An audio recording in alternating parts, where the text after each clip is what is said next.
Jagerwurst German Smoked Hunter Sausage. Ingredients: 5 lbs Pork Shoulder, Kubit.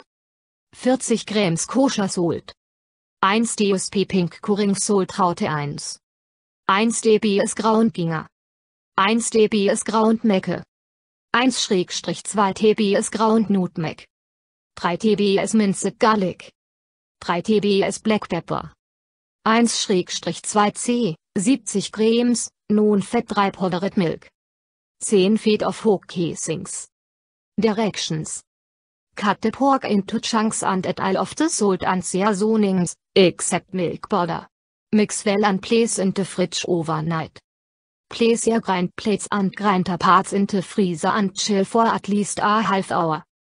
Run water through the casings and let soak in a small bowl of water for 30 minutes or until you're ready to stuff them. Take the seasoned pork out of the fridge and mix into milk powder. Using the large whole grind plate, grind the seasoned pork into a mixing bowl set in ice. Replace the large whole grind plate with the small one. Take half of the ground pork and run it back through the grinder. Mix the two grinds together and combine well. If using a stand mixer, it will take about 2 minutes with the paddle attachment.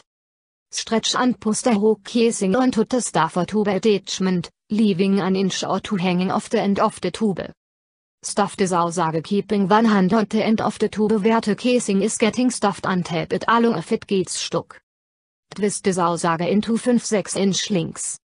Hang the Sausage or place on a drawing racks on your kitchen counter for a couple of hours in order to develop a stickiness, pellicle, on the casing which will catch the smoke. Hang on smoke sticks and smoke in your smoker at 180-200 Grad F until the Sausages reach an internal temperature of 150 Grad F.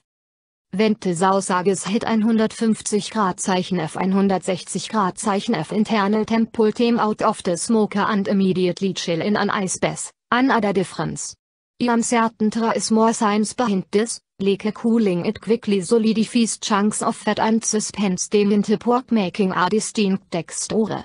Then again, maybe someone just wanted to cool them quickly in order to eat faster. When cooled, dry off, and set on the ring racks or hang on some hooks to dry off for the refrigerator.